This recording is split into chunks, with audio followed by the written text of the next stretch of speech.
Buenas noches. Hola, buenas noches. Buenas noches. Buenas noches, profesor. ¿Cómo le va? ¿Todo bien? ¿Cómo están?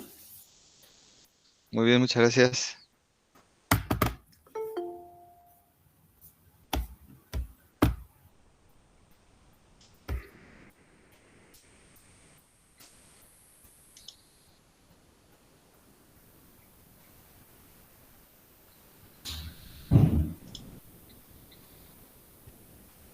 Me quería conectar desde las 20:50, pero estaba con un problema de internet ahí que no lo podía solucionar.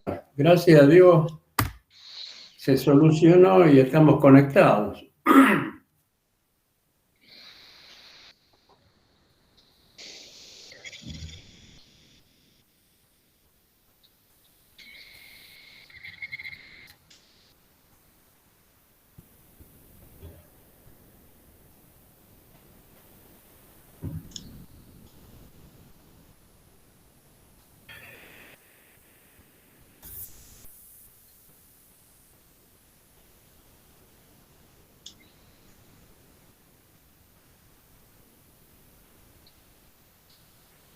Esperamos 3 minutos más a ver si se incorporan algunos más y si no, iniciamos.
Bien, vamos a iniciar.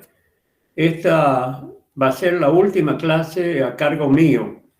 A partir del jueves que viene, ustedes van a tener a cargo la exposición en función de que les voy a distribuir los temas que van a dar a partir de ahora hasta que finalicemos el dictado.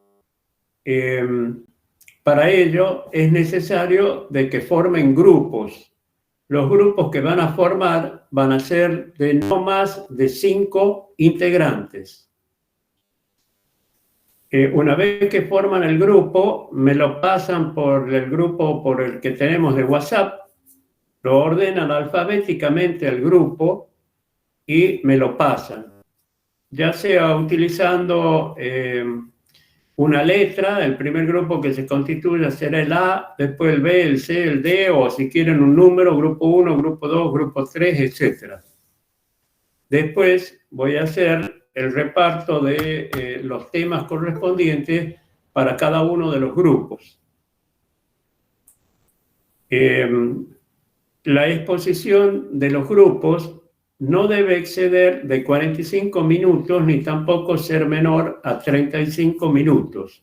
O sea, dentro de ese margen ustedes tienen que dar la clase. En ese momento yo voy a constituirme en evaluador y voy a evaluar sobre las variables que son la presentación del tema, es decir, qué estrategia utiliza el grupo para presentar el tema y despertar el interés en la clase. La segunda variable va a ser los contenidos. Los contenidos mínimos son los que yo les voy a indicar, pero de ahí en más ustedes pueden acceder a toda la bibliografía e información que se dispone. Lo único que hay que tener cuidado es de entrar a fuentes que sean confiables y además que sean o fuentes mexicanas o argentinas.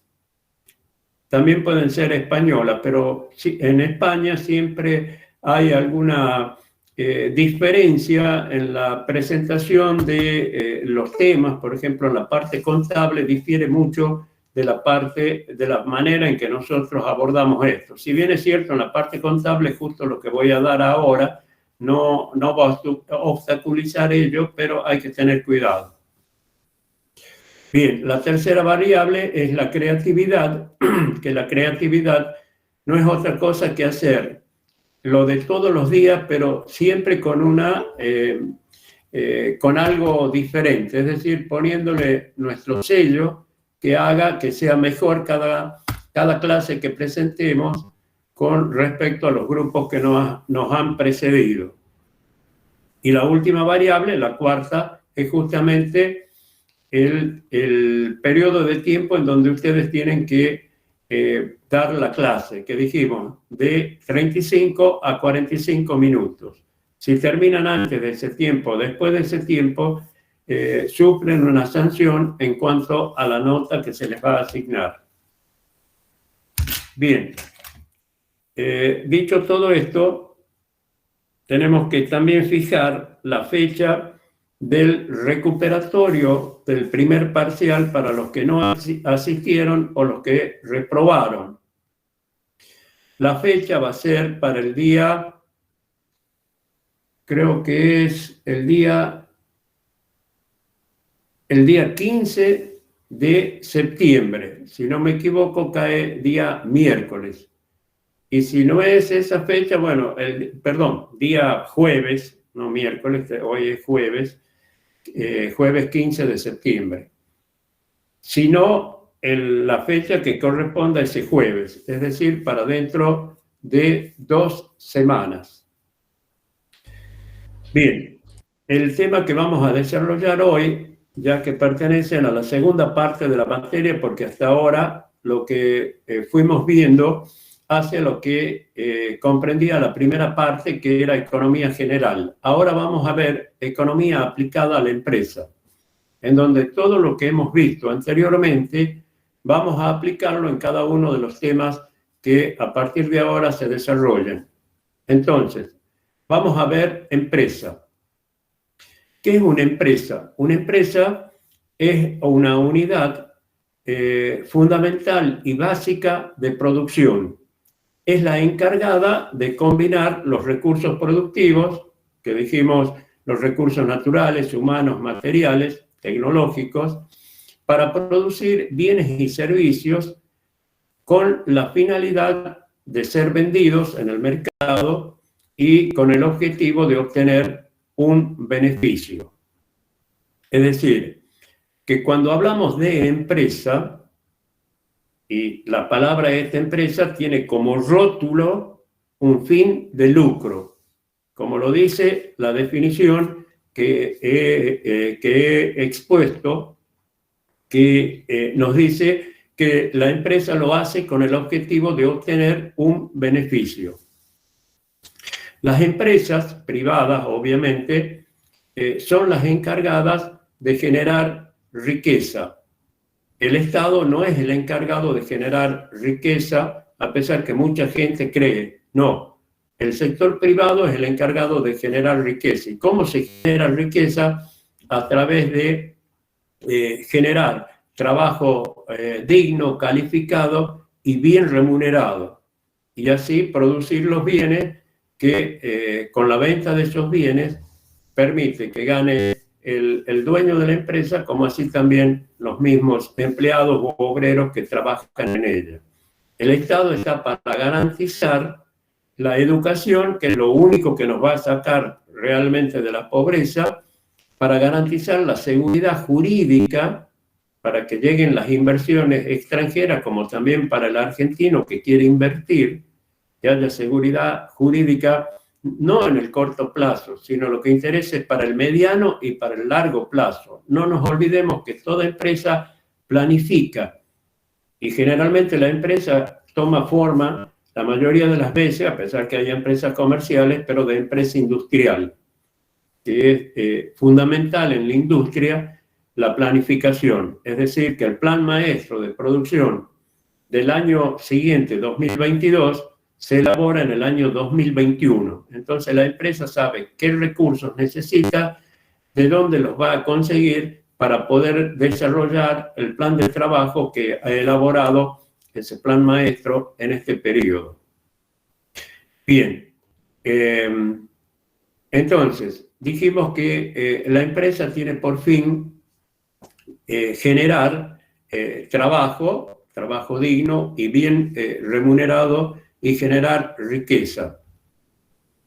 La empresa tenía por finalidad obtener beneficios.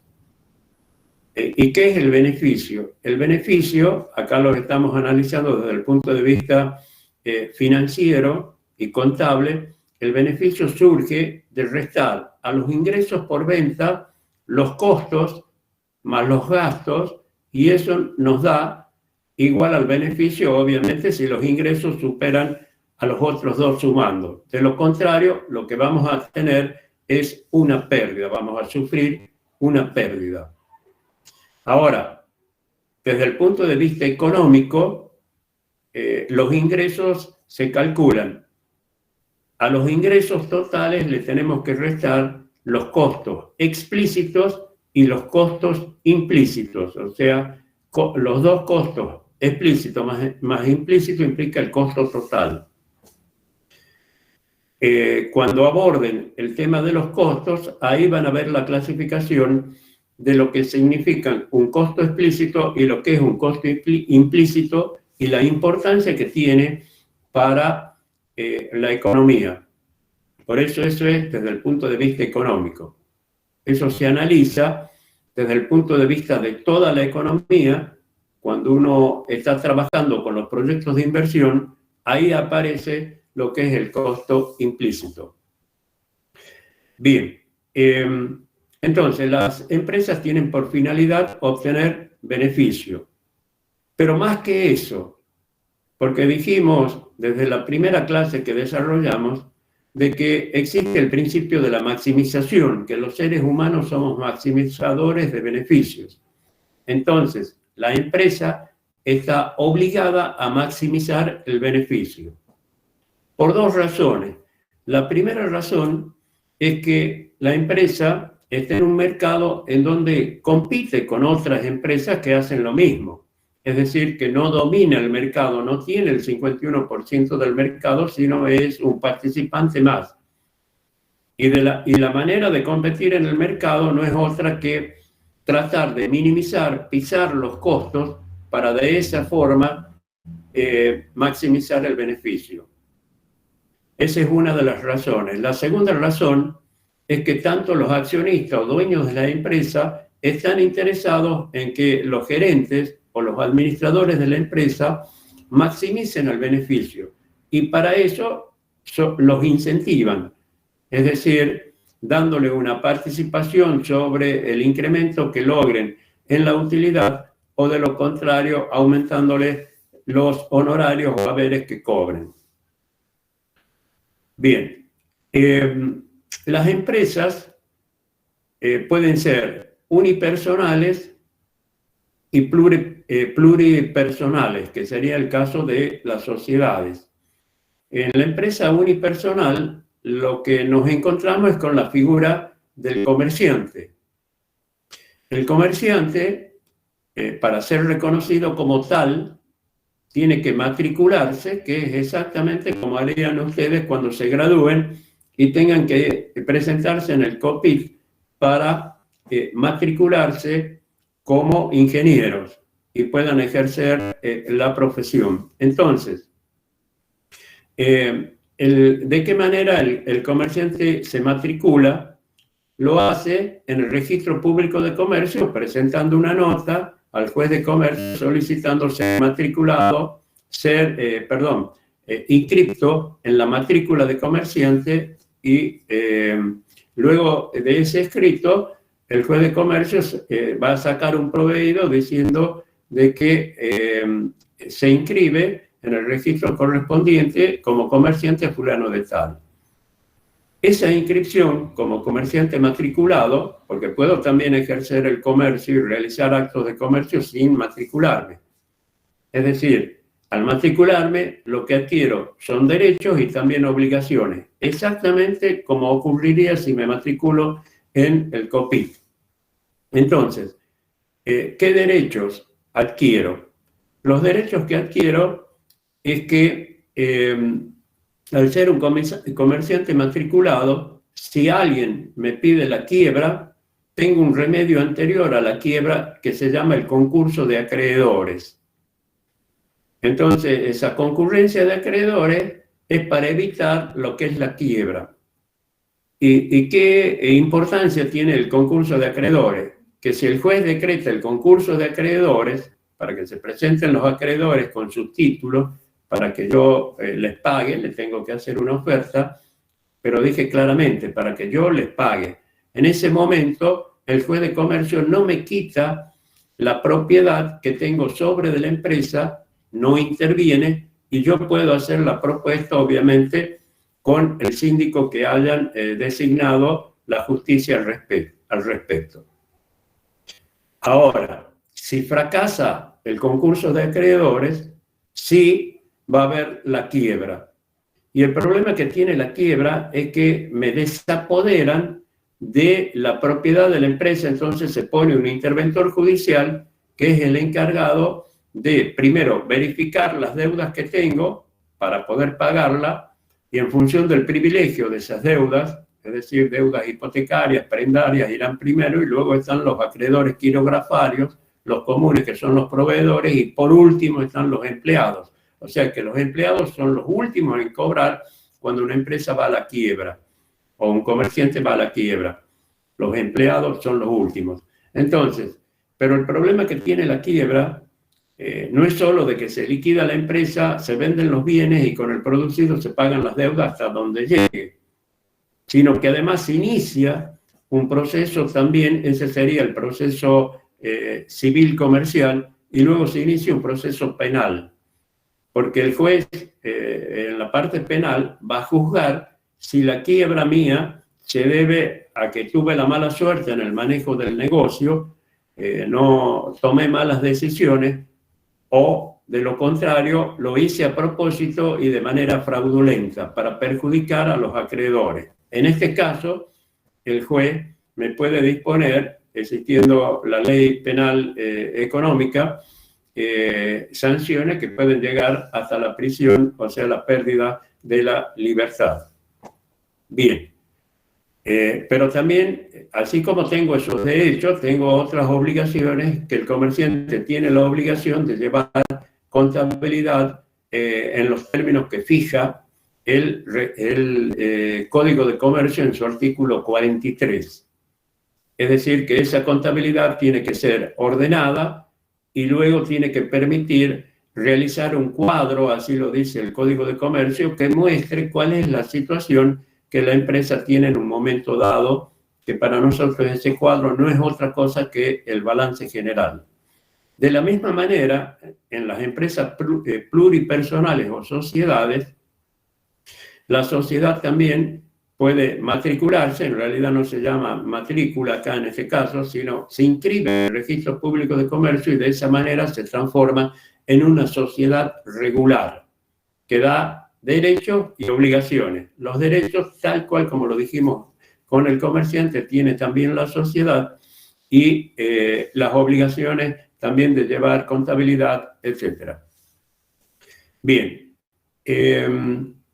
vamos ahora a el tema de la teoría de la empresa.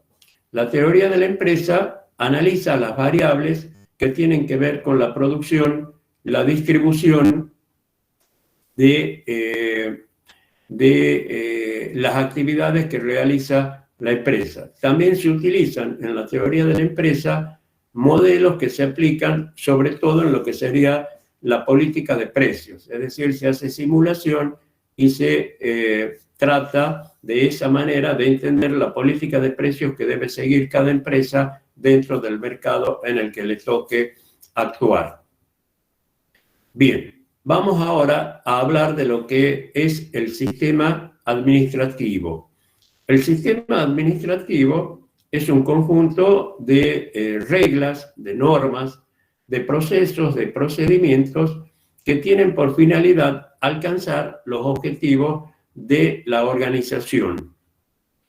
Dentro de ese sistema administrativo nos vamos a encontrar con un subsistema de ese sistema que se llama el subsistema de información contable. Ese subsistema de información contable es lo que también llamamos contabilidad. ¿La contabilidad qué es?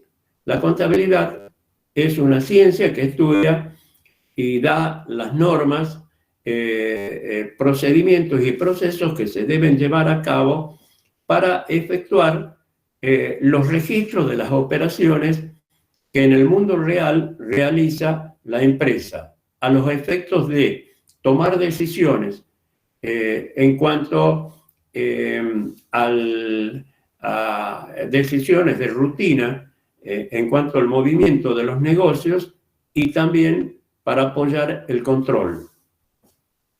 El sistema de información contable, por lo tanto, es un sistema que posee subsistemas que permiten recolectar, procesar, almacenar y distribuir conjuntos de información que hacen a la contabilidad con el propósito de realizar reportes contables que sirven para tomar decisiones y para el control de la empresa.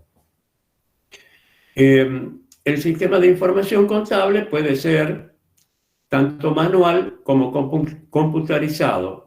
Hoy el sistema de información contable en el 99,9% de las empresas es computarizado. Entonces hay un software que permite realizar las registraciones contables. Pero veamos cómo se hace con el sistema de información contable computarizado. Para ello tenemos que ver cuáles son los registros obligatorios o libros obligatorios que de acuerdo al Código de Comercio se les exige a los comerciantes matriculados como a las sociedades también llamadas regulares, es decir, inscritas en el Registro Público de Comercio, en el registro justamente de sociedades, legislado por la Ley 20.550 de sociedades comerciales. Entonces, ¿de qué manera las empresas estas van a usar este sistema de información contable para que puedan realizar las registraciones en estos libros que hemos dicho, que son los libros llamados obligatorios? Estos libros obligatorios son dos. Uno es el Diario General y el segundo, el libro de inventarios y balances. En el Diario General se registran, por eso se llama diario, diariamente todas las transacciones que realiza la empresa en el devenir habitual de los negocios, para dejar constancia documentada de las operaciones realizadas. Eso se asienta en el libro. El libro de inventarios y balances, en cambio, se usa cuando se inicia la actividad de la empresa o del comerciante. ¿Por qué? Porque allí debe constar lo que se denomina el inventario inicial de los bienes que posee la empresa. Al año siguiente, en el libro de inventarios y balances se va a registrar el balance general del periodo anterior junto con el estado de resultados y el inventario existente al término de lo que se denomina el ejercicio económico. ¿Qué es el ejercicio económico? El ejercicio económico es el periodo de tiempo, que generalmente es anual, que media entre dos balances generales consecutivos. El ejercicio económico puede coincidir con el año calendario, es decir, iniciarse un 1 de enero y terminar el 31 de diciembre de ese año. Pero también puede iniciarse, por ejemplo, el 1 de septiembre del 2021 y terminar el 31 de agosto del 2022. También puede iniciarlo en un día, por ejemplo, el 16 de septiembre del 2021 y el ejercicio finalizaría el 15 de septiembre del 2022. Pero la práctica comercial ha impuesto de que el ejercicio económico siempre comience el primer día del mes y termine en el último día del mes inmediato anterior, transcurrido el año. ¿Por qué? Y porque los sueldos se pagan mensualmente, los impuestos se liquidan mensualmente y esa es la razón a que ha llevado de que se tome siempre como inicio, como fecha de inicio del ejercicio económico, el primer día de un mes. Bien, hemos dicho de que la empresa debe asentar en los libros estos obligatorios las actividades, sobre todo en el libro diario general. Para ello, la empresa necesita disponer de un plan de cuentas, porque el sistema de información contable, para poder hacer las imputaciones de los movimientos de las transacciones operacionales, necesita contar con un plan de cuentas. ¿Y qué es un plan de cuentas? Es un listado de las cuentas que potencialmente se utilizarían en el tiempo fijado o establecido como la vida útil de la empresa. Dije cuentas potenciales, quizás no necesariamente algunas de estas cuentas no se utilicen nunca. Es posible que nunca lo utilicemos alguna, pero tenemos que prever toda esa gama de posibilidades. Eso incluye el plan de cuentas. ¿Y qué es una cuenta? Una cuenta es el elemento central del sistema de información contable. ¿Y qué es estrictamente una cuenta? Una cuenta es la agrupación o el conjunto de conceptos, de cosas, de personas que responden a una misma naturaleza o fin.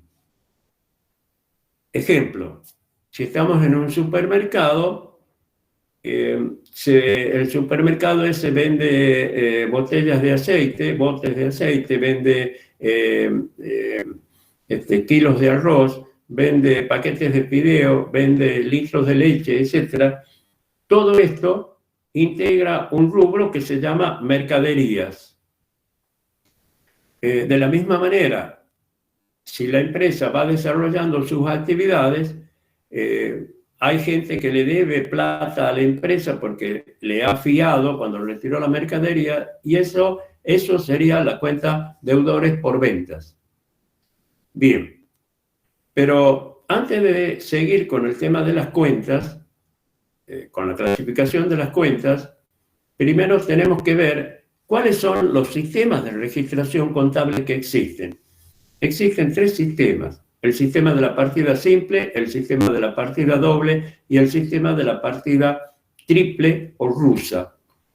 El sistema de la partida simple, quizás los más viejos, por decir, de ustedes, se recuerden, antes yo me recuerdo de mi abuela, que íbamos al almacén con la libreta y pedíamos 1 kilo de fideos, por ejemplo, o una gaseosa, y el almacenero anotaba lo que llevábamos.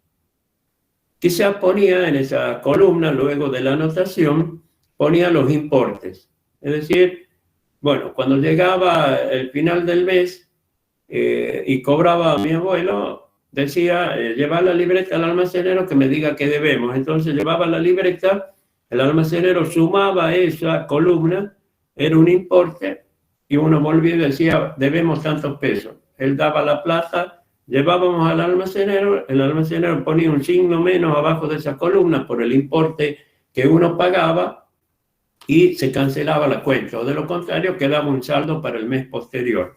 Es decir, la partida simple trabaja siempre con una sola columna, sumando y restando en esa sola columna.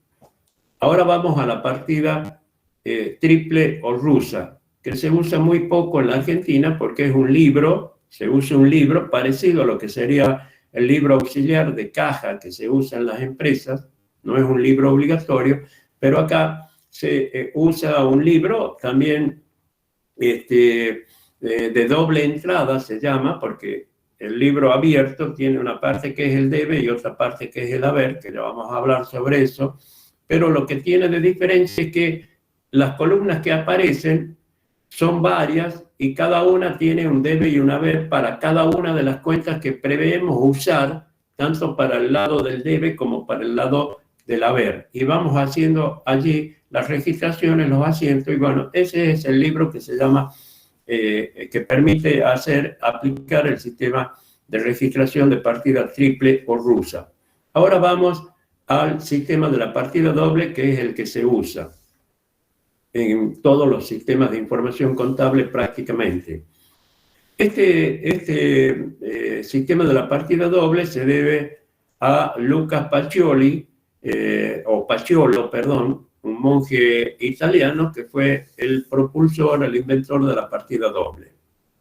Entonces, la partida doble, la idea es que tenemos una balanza con dos platillos y que estos platillos tienen que dar iguales, siempre igualarse. Como se hacía antes, si yo ponía acá una cantidad de arroz, el comerciante acá en este otro platillo iba colocando unas pesas hasta que la balanza se equilibraba. Entonces sacaba las pesas y eso daba la cantidad en kilogramos o en gramos que uno llevaba de esa mercadería. Bueno, entonces acá es importante decir que tenemos que ver a cada cuenta como una T, en donde a la izquierda vamos a tener el debe de la cuenta y a la derecha el haber. Ahora vamos a ver por qué. Entonces, la partida doble se sustenta sobre determinados principios. Estos principios nos dicen, el primero, todo lo que entra o ingresa a la empresa es equivalente a lo que sale o egresa. Lo que yo les decía de los platillos. Lo que entra debe ser equivalente a lo que sale. El debe ser igual que el haber en cada asiento que realicemos en la contabilidad. Las sumas deben ser iguales. El segundo principio nos dice, no hay deudor sin acreedor, ni acreedor sin deudor. Naturalmente que se necesitan para ello dos personas. Si yo debo dinero a alguien, yo soy el deudor y ese alguien es el acreedor. El tercer principio nos dice, las pérdidas se debitan y las utilidades se acreditan. Es decir, que las cuentas de pérdidas van a ser de saldo deudor y las cuentas de ganancia van a ser de saldo acreedor. Debitar implica hacer una imputación, un registro en el debe de la cuenta. Acreditar implica hacer una imputación, un registro en el haber de la cuenta. El saldo sería el resultante de restar el debe menos el haber, me da igual al saldo. Si el debe es mayor que el haber, obtengo saldo deudor, y si es a la inversa, obtengo saldo acreedor. Bien, esos son los principios básicos sobre los que se sustenta la partida doble.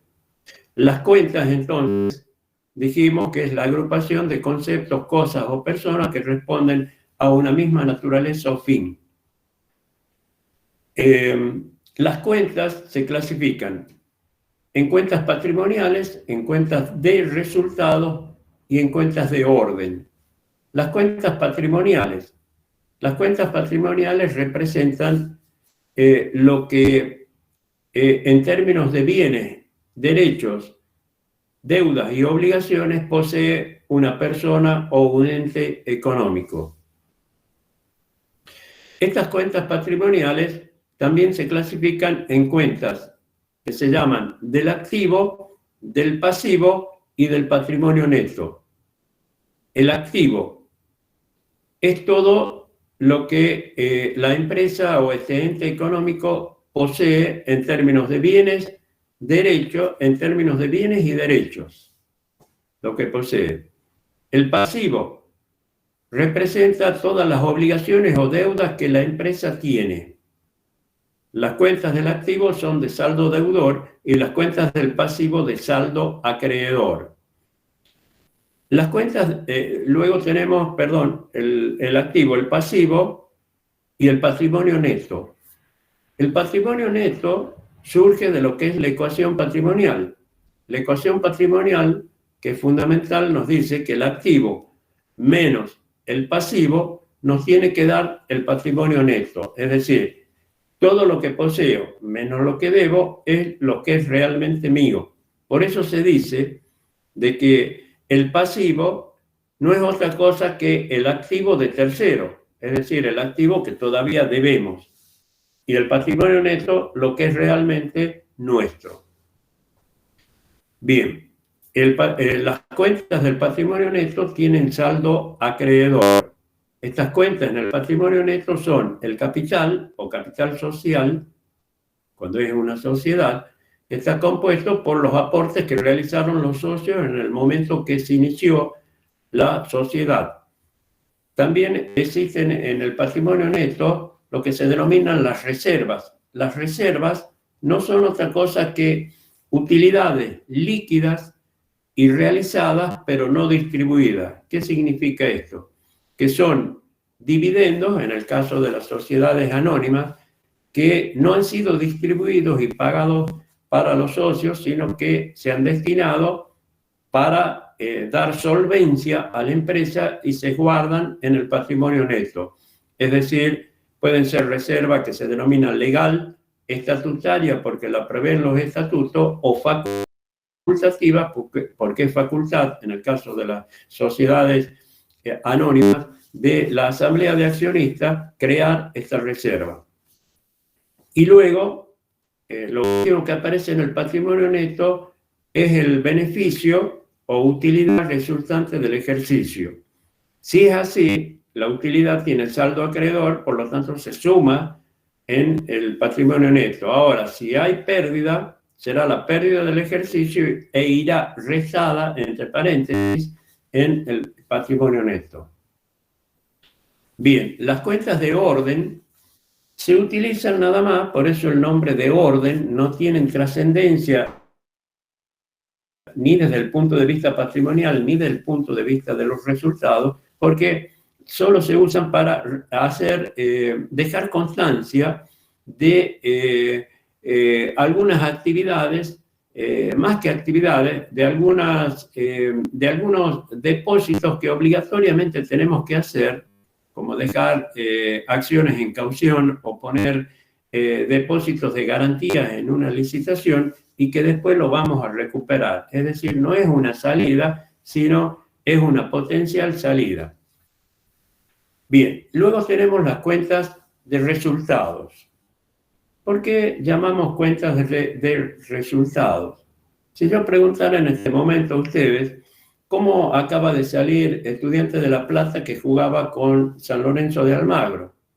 Rápidamente ustedes me dirán, San Lorenzo perdió 2-0, o de lo contrario, Estudiantes ganó 2-0. Es decir, que cuando hablamos de resultados, únicamente los resultados son o ganar o perder. Quiere decir que las cuentas de resultados son cuentas de ganancia o de beneficio y cuentas de pérdida. Las cuentas de ganancia, dijimos, son cuentas de saldo acreedor y las cuentas de pérdida de saldo deudor. Recuérdense que el principio de la partida doble decía de que las pérdidas se debitan, las utilidades se acreditan. Ahora, ¿cómo hacemos con el sistema de información contable para realizar la registración? En primer lugar, los libros son libros de hojas móviles, es decir, que en la práctica comercial, por ejemplo, la AFIP, permite de que la contabilidad esté atrasada no más de 15 días. ¿Eso qué implica?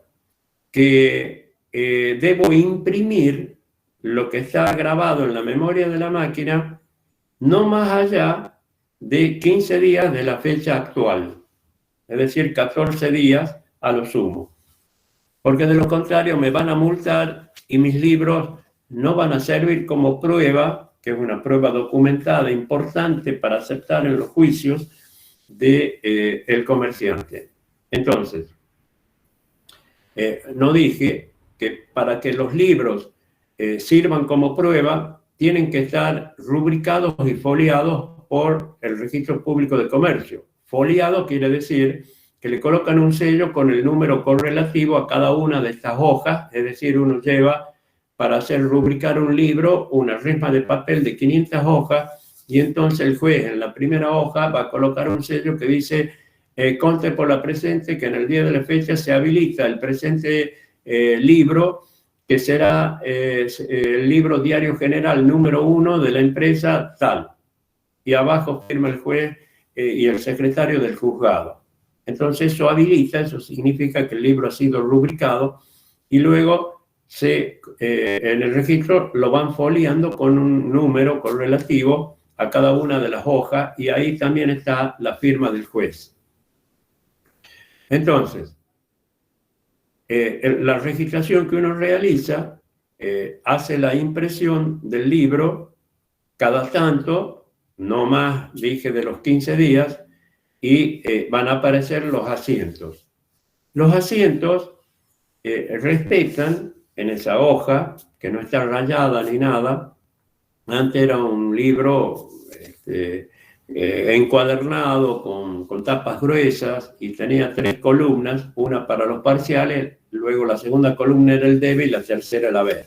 Ahora, la máquina, ya en el formato que tiene en el software grabado, coloca los importes del debe figurativamente como si hubiera una primera columna y en la segunda columna los importes correspondientes al haber.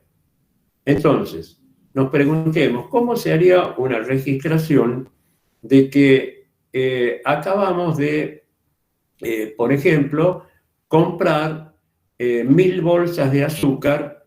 Cada una de estas bolsas la vamos a adquirir a 200 pesos.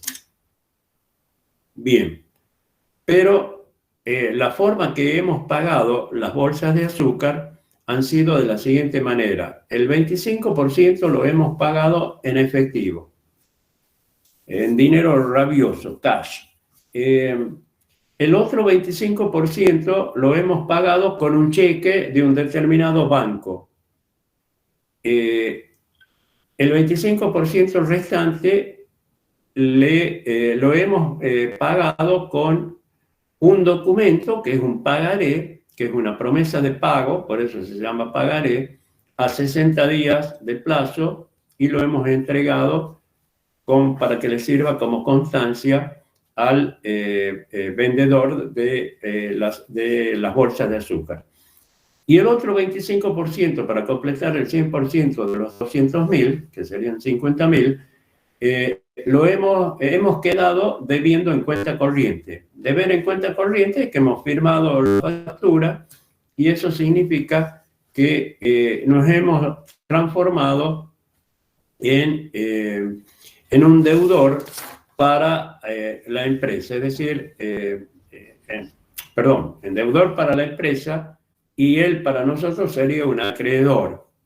Pero el acreedor por mercadería no es otra cosa que la cuenta proveedores. Entonces, la registración se hace de la siguiente manera. Se abre un bigote de apertura.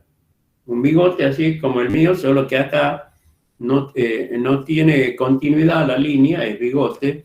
Entonces, hacia la izquierda se va a colocar el número correlativo de asiento y acá en el medio, en el lugar que se dejó, se coloca la fecha, porque arriba dice, por ejemplo, agosto 2021, entonces en este asiento va a figurar el día de hoy, 26. Bien, supongamos que el asiento número 101, a la izquierda. Entonces, nos preguntamos, para poder hacer la registración, ¿qué es lo que entra? ¿Qué es lo que ingresa a la empresa? Lo que entra son las bolsas de azúcar. Y eso para nosotros no es otra cosa que la cuenta que se denomina compras. Entonces vamos a debitar la cuenta compras. Ahora, ¿qué es lo que sale? Es decir, ¿qué sale de la empresa? Es decir, todo lo que de qué manera hemos pagado esas bolsas de azúcar que entraron. Entonces dijimos que sale caja, sale el efectivo, que es la cuenta caja, por 50.000 pesos. Hemos entregado un cheque, entonces sale la cuenta banco macro, cuenta corriente por el cheque. Sale también el registro de la obligación a pagar por el pagaré que hemos firmado. Y por último, los otros 50.000 no es otra cosa que cuando hemos quedado debiendo en cuenta corriente, que la cuenta proveedores.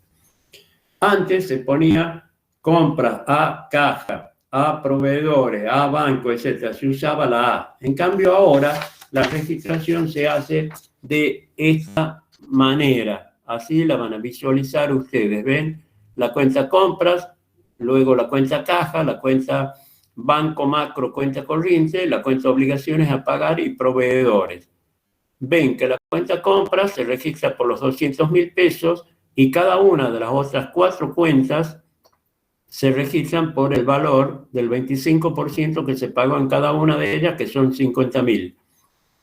Lo que continúa se denomina la leyenda del asiento, que no debe pasarse esa leyenda hacia las columnas. Entonces, la leyenda del asiento nos dice de qué manera hemos efectuado la compra, según factura, etc. Bien, esa es la manera en que la máquina registra y después la visualizamos nosotros cuando imprimimos. Antes existía un problema cuando la contabilidad era manual, que si uno se equivocaba en un importe, por ejemplo, no eran importes con cero, por ejemplo, podría ser 29.338, y en vez del 8 tal vez me confundí con un 6, y cuando sumé todos los libros, y estoy en el balance que se hacía antes, previo al balance general, que es el balance de comprobación de sumas y saldos, por eso se llama comprobar las sumas y los saldos que sean iguales, y no daba igual. Entonces había que empezar a puntear cada uno de los registros realizados en el libro. Y llevaba un montón de tiempo. Nosotros una vez estuvimos como más de 12 horas entre 4 personas punteando un libro hasta que descubrimos la inversión que habíamos hecho. Por ejemplo, en vez de 96 pusimos 69 y eso había acarreado el error que teníamos, que luego había que corregirlo a través de un contrasiento. Porque no se puede borrar en los libros ni tachar, porque dijimos es una prueba en un juicio, entonces tiene que estar impecable. Si hacemos tachado o borramos con liquid paper y ponemos encima otros importes o cambiamos las cuentas, y lógicamente es adulteración de libros y nuestros libros no prueban como una prueba documental importante en los juicios que tengamos contra terceros. Entonces, una vez que finaliza el asiento, se hace el pegote de cierre, ¿lo ven ahí? Bueno, entonces si viniera otro asiento, sería el asiento número 102, fecha del día 26, o se cambia el día 27 o 28, y vamos registrando así. Por ejemplo, si llegó la factura de la luz y la mandamos a pagar al Rapipago, podemos pagar esa factura de la luz. Por ejemplo, acá en el ejemplo que hice, la factura es por 32.500 pesos y pagamos la mitad en efectivo y el resto con cheque contra Banco de la Nación Argentina. Entonces, el asiento se hace usando una cuenta que se denomina, aquí está, la cuenta energía eléctrica. Yo puse luego luz y agua, está mal puesto, sería energía eléctrica, gas y agua, así podría denominarse la cuenta, y luego las cuentas que se acreditan, que son caja por la salida de dinero y por la salida del cheque contra el Banco Nación, también de dinero. Y la pérdida esa, porque pagar la luz es un gasto, es una cuenta de pérdida, por lo tanto está debitada. Está colocada en el debe, está colocado el importe, y en el haber se registran los importes correspondientes a las salidas. Bien, ahora, una vez terminado el ejercicio económico, en el último día hay que realizar el balance general. Muchas veces pueden haber visto ustedes o haber leído un cartel en la puerta de un comercio que decía cerrado hoy por balance. Y no es cerrado por balance en realidad, es cerrado por inventario. Porque les dije yo al comienzo, cuando hablaba del libro de inventarios y balance, que cuando cierra el ejercicio, a ese día se debe hacer un inventario de todos los bienes que posee la empresa. Es decir, el inventario tiene que ser pormenorizado.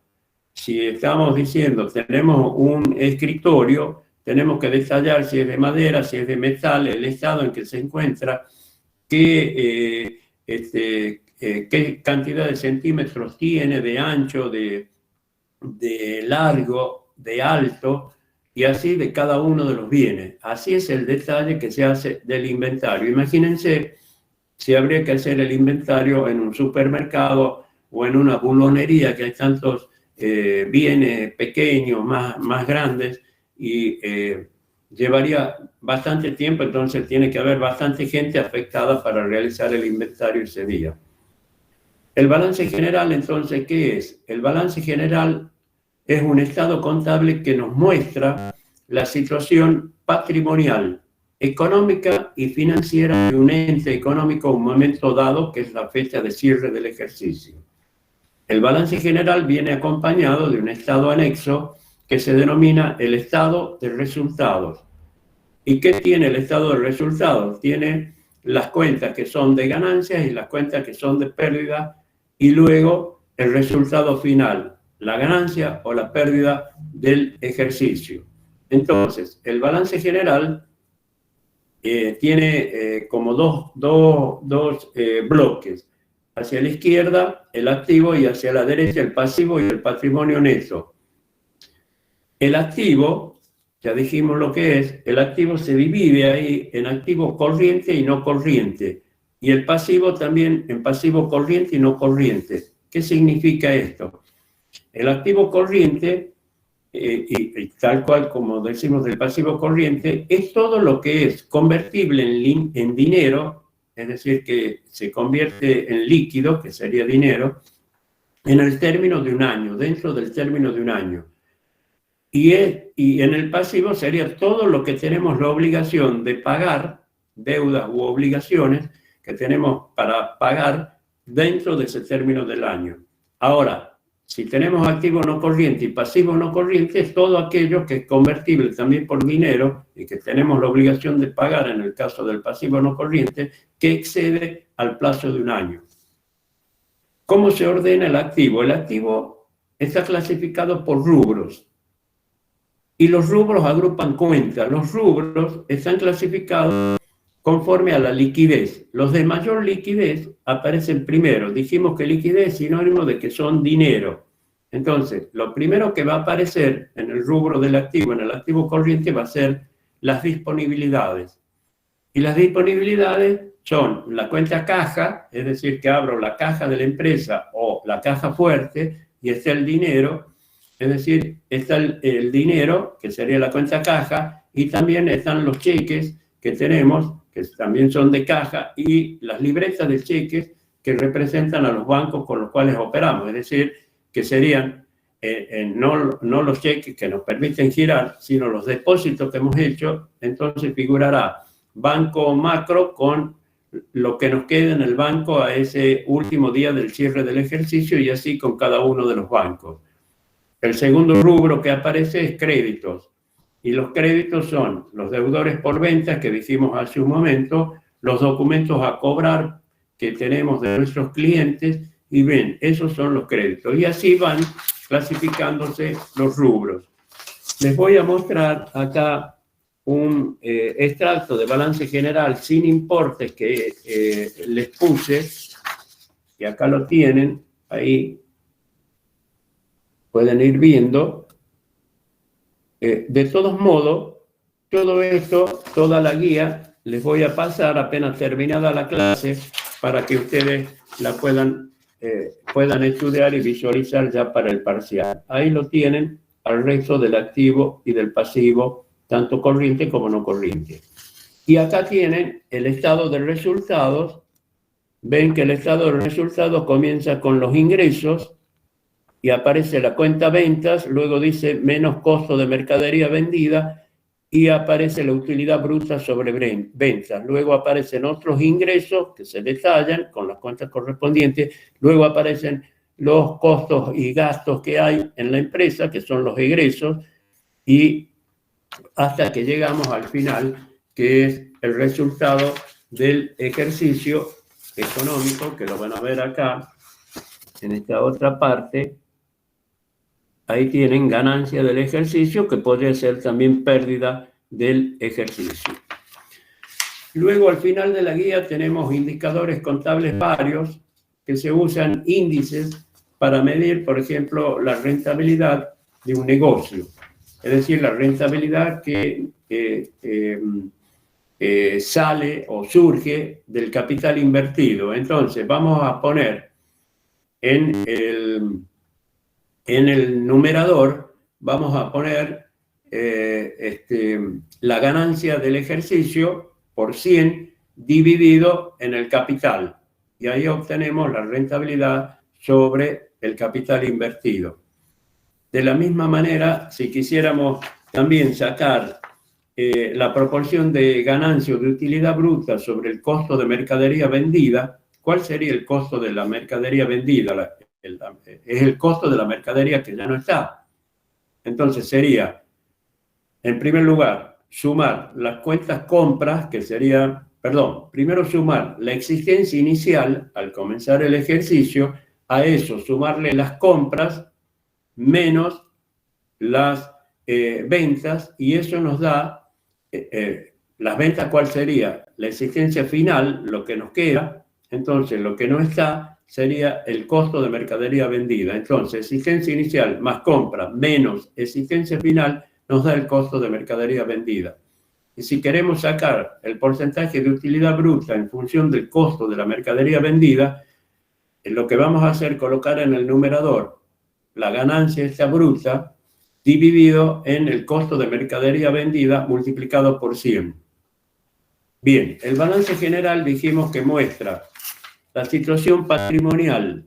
Patrimonial surge de comparar el activo con el pasivo. Por eso van a encontrar ustedes índices de solvencia ya entre estos indicadores que nos dicen si nosotros dividimos el activo en términos de solvencia dividido en el pasivo a corto plazo, y vamos a obtener la capacidad que tiene la empresa para pagar las deudas a corto plazo. Eso es lo que analizan los bancos cuando piden el balance general de una empresa para otorgarles un préstamo, por ejemplo.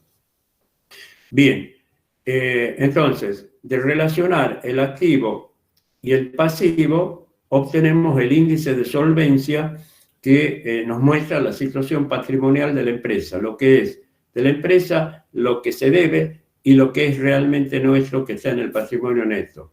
Ahora, la situación financiera, ¿dónde está? Justamente en comparar las deudas que tenemos a corto plazo con los recursos que disponemos, que están en caja, por ejemplo, en bancos, para poder afrontar esas deudas. Y la situación económica, ¿dónde se encuentra?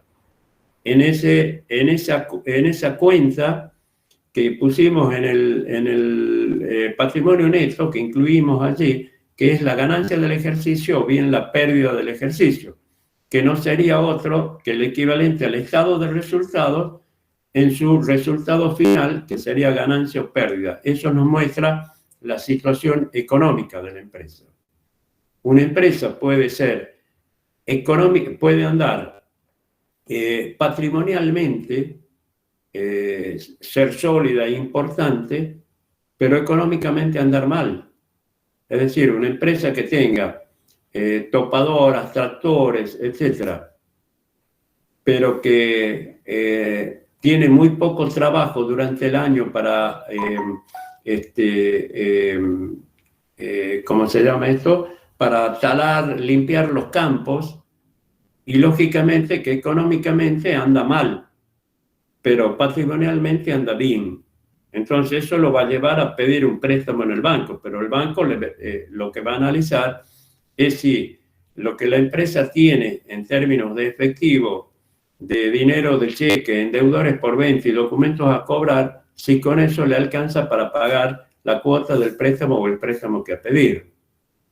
Y lógicamente va a ser muy difícil porque la empresa no tiene esos recursos para poder pagar, sino va a tener que vender máquinas para poder pagar aquello. Y las máquinas son del activo, es decir, se va a debilitar la empresa para poder recomponer su situación económica.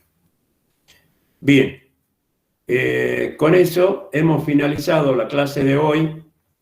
Les pido que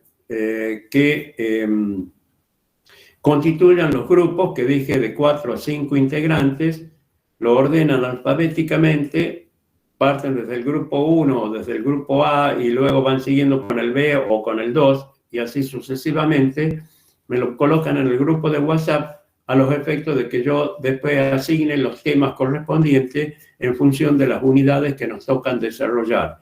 Porque las unidades que siguen son la unidad que corresponde a matemática financiera, la unidad 7, luego tenemos la unidad 8, que es la de costos, y luego tenemos para desarrollar las unidades 9, 10 y 11, que corresponden a lo que es que son los proyectos de inversión y su evaluación.